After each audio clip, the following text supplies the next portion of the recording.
Armada Kickoff is brought to you by Dream Finders Homes, Community First Credit Union, Winn-Dixie, Baptist Health, and Bowden Eye and Associates. Hello and welcome into Armada Kickoff. Well, we're almost there. The Armada have worked their way through 5 matches in 3 weeks, dodged a hurricane, and turned in some exciting soccer in the meantime. We'll look back on a pair of exciting home matches and look ahead to the final 2 matches of the season. Plus, what's it like to play against a friend and former teammate? The Armada have experienced that this week. Andy Kidd and Eric Dade will join us, but let's first start with a very entertaining match, maybe as entertaining as the Armada have played all year.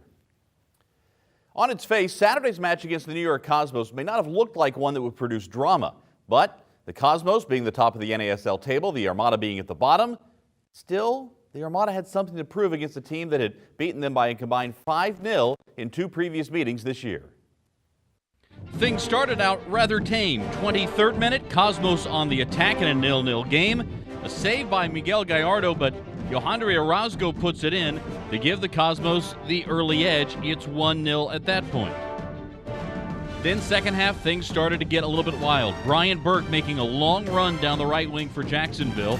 The ball will come to Keita eventually. He's able to ward off a defender and left-foot it into the corner to level things at 1. Keita's 5th goal of the NASL season. Mark Lowry celebrates. It's Keita's 6th goal across all competitions so far this year.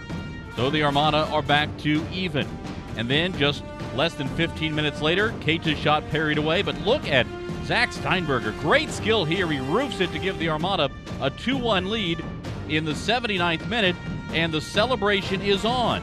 Could this be the first win for the Armada against New York Cosmos since the last time the Cosmos visited Jacksonville? Well, just a couple of minutes later, things started going the other way. Free kick for Juan Arango. This one hits off the crossbar and apparently, at first glance, looks like it bounces outside of the goal, but on second glance on the replay, you can see it lands in the goal. The entire ball got across the goal line, so it is a goal. Just minutes later, Arango again on the free kick. He delivers, and now it's 3-2, and with the Cosmos playing with a man advantage, Jairo Arrieta puts the final icing on the cake. A 4-2 Cosmos victory. A disappointing result, but a very good performance overall by the Armada. So here are the numbers from that 4-2 loss to the Cosmos. You see both teams with a bunch of shots. Possession was just about even. 5 yellow cards. The Armada, little chippy, probably wanted to see a few more whistles on the Cosmos, with Keita and Zach Steinberger scoring their goals for the Armada. Then last night, the Armada faced another postseason contender, Miami FC. It was Dogtoberfest at Community First Park. And the Armada certainly the underdog here, but what a performance. And it started early. Very first minute, little give and go with Zach Steinberger, Charles Ilundu, and Ilundu gets into the box, puts it away. Ilundu's earliest goal of his career, second earliest goal in Armada history, just 36 seconds in. It's 1-0 Armada. They had the early lead just the 3rd time this year they'd scored the opening quarter hour. They would hold the lead until the 27th minute when Ariel Martinez got through the Armada defense and puts it away to even things at 1. Martinez gets the goal, and now we're all level. Stayed that way till the second half. 65th minute, long downfield pass. Jonathan Barajo gets to it and chips it over the top. Lucas Scaglia is there, but can't get there in time before Gabriel Farfan steps in. He puts it away, and Miami has a 2-1 lead. That would not last very long. Just 4 minutes later, Zach Steinberger. Watch the strength for Steinberger, warding off Rhett Bernstein, and just beautifully sets up Alex Dixon, who puts it away. Dixon's 2nd NASL goal of the season. We're level at 2, and the Armada smelling a home victory on the corner. Brian Burke's header is put away by Lucas Scaglia. Mark Lowry celebrates as the Armada win it 3-2, first home win by the Armada with Mark Lowry in charge. It was an unbelievable start. Then we turned the ball over in the middle of the field. Charlie and I played a little 1-2. He did his little magic, put the ball back in the net. It was a dream start for us. And the second one, just really turned on the afterburners to turn the corner there, and just found Dix in the box, and he had a great finish. We're a group of players that, modesty aside, despite being talented, we also have a big heart, and we want to play for these people, we want to play for each other, and hopefully we continue this run into next couple of games. Good confidence for the guys. It reinforces that what we're doing is the right thing, and they deserved it. The second half, they were disciplined, they worked hard, they took the chances. It was a great team performance. And you look at the numbers here, a 3-2 victory for the Armada. First time in Armada history that the club has won a game when they trailed heading into the 70th minute or later. A lot of shots on target. See the possession numbers there at the bottom of the screen. Mark Lowry made a tactical decision to really sit back early in the second half and counter, and boy, did it work out. The Armada with the big victory. Now let's head to the Analyst Roundtable, presented by Subway. Players that you can switch around, and we're going to be very strong. We saw a lot of different players, a lot of different lineups. All right, welcome in here to the Analyst Roundtable, presented by Subway. Eric Dade making his triumphant return to the Analyst Roundtable. Andy Kidd back as well. Let's talk about last night's game. Eric, what'd you think? A great game. Fun for the fans. Yeah. Exciting. I thought the adjustments made were spot on, and the boys played well. Played with a lot of energy, a lot of heart. It was fun to watch them. Yeah, I mean, you could say that the team had every reason not to come out strong with it not being in the playoff hunt, but Coach Lowry had them playing inspired ball, and as Eric said, he showed that he's not a one-trick pony. He can make an adjustment in the game, and saw that pressing wasn't working and stretching them out wasn't working, so he got more compact defensively and counterattacked, and obviously it led to a great result for the Armada. Right now, 12 matches under Mark Lowry, only 3 losses. Andy, what if they had played this way the whole year? Yeah, it'd be interesting to see. I mean, all you have to do is look at Coach Lowry's body of work since he took over, and I think you would be, right there in that playoff hunt. You'd be in the discussion of the Final Four for sure, and so that's exciting for the future. There's a lot of fun taking place right now. So I think you'd love to see. You could think back 12 games, what would happen. But the future definitely looks bright. Easier said than done, of course, but you like to see what you've seen so far. All right, guys, thanks a lot. More from you coming up in just a bit. Let's hear more now from Mark Lowry. With 2 games remaining in the season, Lowry still has some goals to accomplish. Here's Coach's Corner, presented by Asana Wellness Center, the official training facility of the Jacksonville Armada. Obviously, we want a little bit of success, whether that's goals or victories. You kind of like to look back on the season and feel good about those things, obviously for the fans as well. But it's just continue to build that foundation, giving guys time that will benefit them in the future, and obviously benefit the club in the future. Continue to figure out our strengths and weaknesses, what works for us. So it kind of sets us up for next season. I don't want to say this is part of our pre-season, because it's not, but it's definitely, you watch the games, we train, and things we're trying to implement can definitting help us for next season. And in some regard, you're gathering more information about players and how they react in different situations. Exactly, and that's arguably even more important. Finding out how the players respond, and then how we can respond to them better next season, figuring out how they operate as human beings, what makes them tick. The more time we spend together, the more information we gather, like you said, and that can only help us. You certainly will have a pressure situation in some regard. You talk about a long road, the longest road trip you'll take up to Edmonton. What will you learn out of that whole process? Not just the game, but the whole process of traveling that far away. It's good to be on the road with the guys, to spend that much time together. You get to do a lot of preparation in terms of video, tactical work, on the whiteboard, or sitting down and chatting and discussing. So that's always quality time you have together. It's a longer trip, like you said, with it being in Edmonton. You go a day earlier. The game's Sunday. So just spend that time together again, and I believe it'll be another high-quality game of soccer. I mean, Edmonton are another good team, very well organised. They don't change whether they're home or away, I don't think. So, and we played them just recently, and we felt like we played well against them. So once again, we'll go into that game with a bunch of confidence. The Armada have been encountering former Jacksonville players lately. We wondered what it was like to face a friend on the pitch, and now we're learning just that. This week, the Armada are facing 2 teams whose starting 11s feature players who began the season with the Armada. Last night, Richie Ryan of Miami, and Sunday, FC Edmonton's Sean Nicola.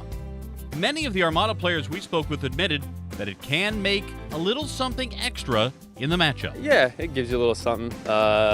It also helps because you know what they like to do, and but at the same time, they know what you like to do. So I think it just adds a little more fun and excitement to the game. You know, you get a little text after the game if you've played well, but you know, it's more so about trying to get the 3 points. It's always about the 3 points, and I had a few words exchanged with former teammates on Saturday after the game, but you know, it's all friends. You know, it's all love at the end of the day. Honestly, at this point in my career, I feel like I'm always playing against former teammates, so it's just become a regular thing now. You know, it's always good to see familiar faces, and it's always good to have that competitiveness, that added competitiveness. Like, all right, he's my former teammate, but I definitely got to beat him today. When the Armada faced Edmonton last month, Nick Law made his first return to Jacksonville after nearly a year and a half with the Armada. And afterwards, his friend and former teammate Matt Boehner made sure he paid his respects to the Armada supporters.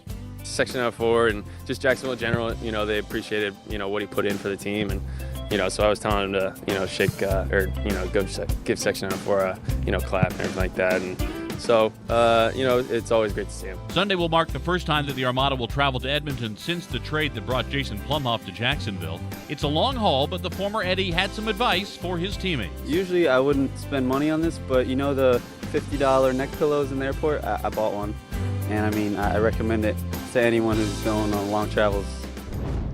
Travel advice from Jason Plumhoff. Here's what the Armada have coming up. Just 2 more matches remaining in the 2016 season. Sunday at Edmonton, and then the following Sunday at home.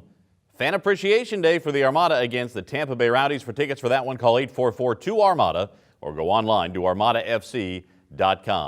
The fall season champions have been crowned, and 1 more postseason spot remains. We'll go around the NASL straight ahead. Plus, Andy Kidd in the Armada boot room. Stick around. More Armada Kickoff is straight ahead.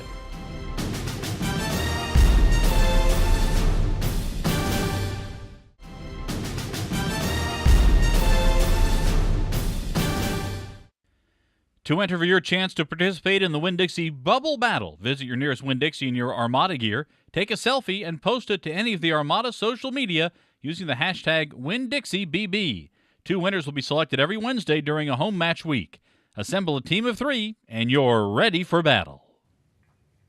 It's looking like it's going right down to the wire in the NASL for the 4th and final spot of the championship. Let's go around the NASL, presented by Nike.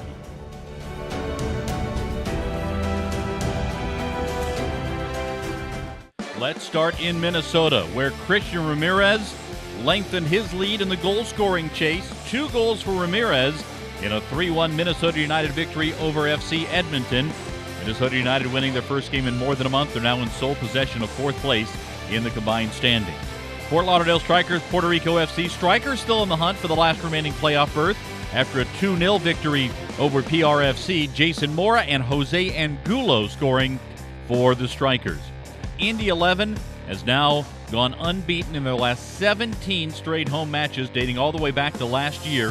A 3-0 victory over the Carolina Railhawks. Justin Braun, Nicky Patterson, and Suleiman Yula scoring for Indy 11. Tampa Bay Rowdies, Miami FC. Miami up 2-1 in the 66th minute when Joe Cole finds Juan Guerra for the equalizer. Rowdies in Miami, a 2-2 draw. Rayo OKC fell behind Ottawa Fury 1-0. but then scored the next 3 goals, including Michel, getting it from Billy Forbes here. 14th goal of the year for Michel. Rayo will visit Fort Lauderdale on Saturday. It's basically a win-or-go-home match for the postseason chase. So here are the fall season standings. Cosmos have wrapped up the fall season championship. The real important standings, though, are the combined season standings. Look at this. As it stands right now, Minnesota United would be the 4th and final team into the postseason. But you have Rayo level on points. Tampa Bay Rowdies 3 points behind. They're going to need a little bit of help, although their victory, their opportunity last night against Indy 11, losing to Indy, kind of hurt their cause. Strikers, Miami, Carolina, all with at least a bit of a shot.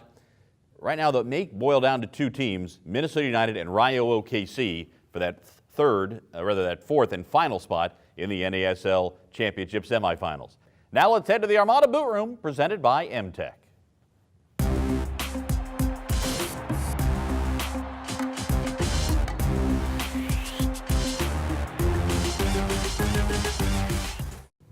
All right, here in the Armada boot room, Andy Kidd. We've talked a lot about tactics and formation and player usage.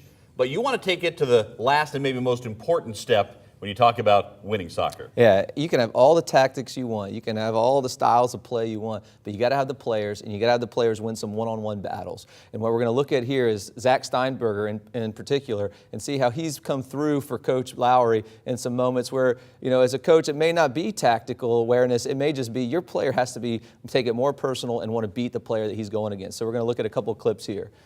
And the first one is against Miami FC on Wednesday night. And you see Zach 1v1 here with Bernstein for Miami FC. And he turns him. I mean, that's just absolute unbelievable effort. And you see him square the ball in here for Alex Dixon and pick his man out. That wasn't 15 passes like Coach Lowry, you know, likes to see the build-up. That's just a player going 1v1, being stronger than the other team and wanting it more. And sometimes that's what you have to win in this league. You know, you can throw the X's and O's out the door sometimes when you have a player putting together that kind of effort. And the second clip, you're going to see Steinberger start the work defensively, and then look how quickly he gets up and gets into the attack and really gets on the end of Keita's shot on the rebound. Yeah, so he makes the effort here. There's to break the tackle. It up. Now watch him get up. Watch how quickly he's up and he's getting forward. He knows he's in front of his defender and there's a numbers up opportunity.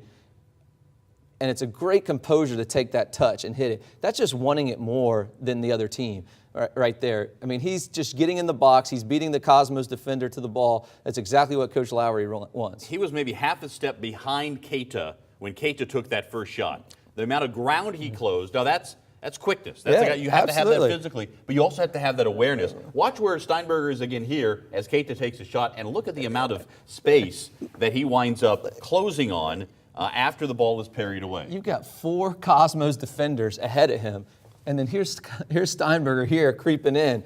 Let's watch how much ground he covers before the Cosmos can react. Just ran by everybody. It's a great job, great individual effort. And, you know, Coach Lowry obviously is the one who builds the tactics, but he also builds the motivation. He also builds, hey, are these guys going to play hard for me? And obviously they're doing that. Well, your point about this being sort of an extended preseason, you're finding who you can build around for the future, and Zach Steinberger certainly looks like one of those guys the Armada can build around for the future. Yeah, without a doubt. He's arguably playing at the highest level on the team right now, defensively, attacking, getting other players involved, and I think Coach Lowry is going to have him in his plans for the future. All right, and great stuff for sure. Now the big question, what happens in the NASL? Who's winning the championship? Andy and Eric back to talk about who might emerge as the winner of the Soccer Bowl this year. Stick around. More Armada Kickoff is straight ahead.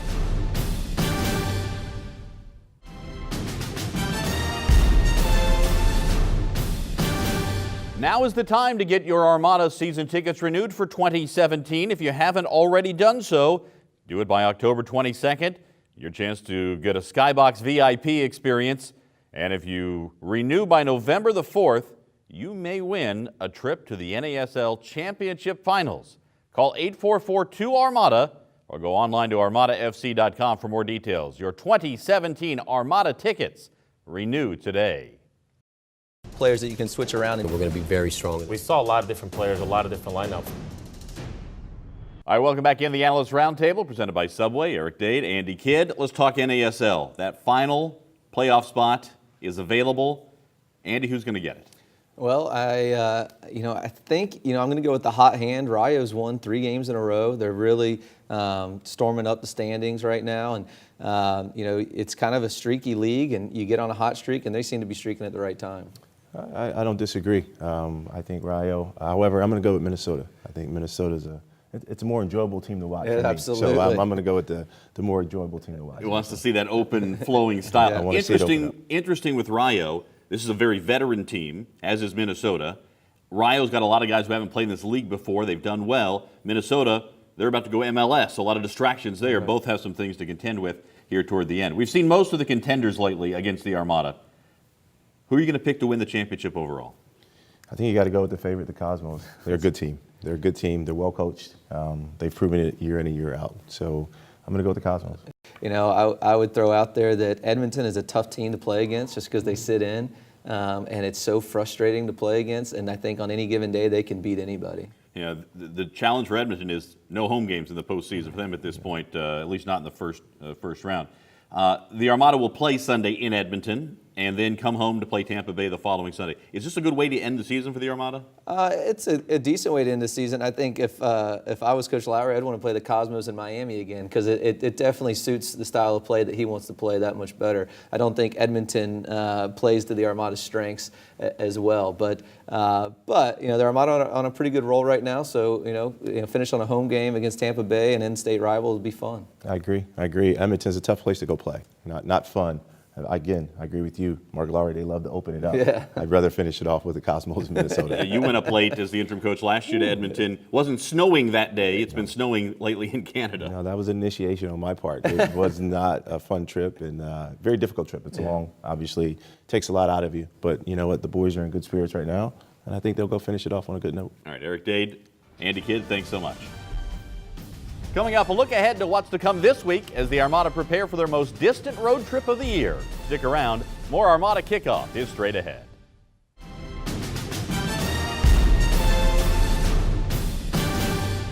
Sunday, the Armada make their one and only trip to chilly Edmonton. The Eddies have already clinched a spot in the NASL Championship semifinals.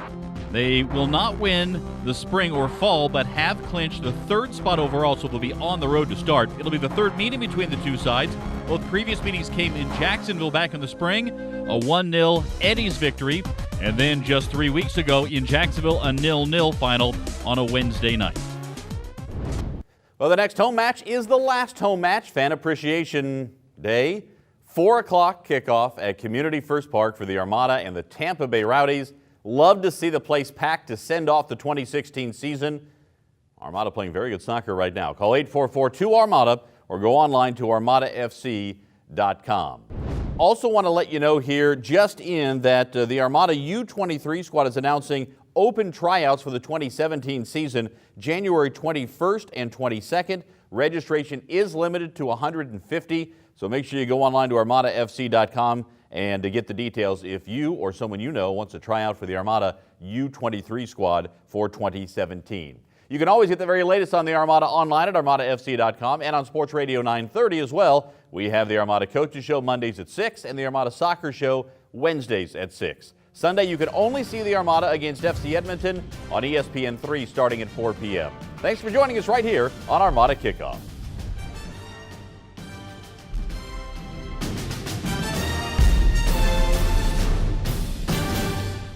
Armada Kickoff is brought to you by Dream Finders Homes, the mark of a quality home.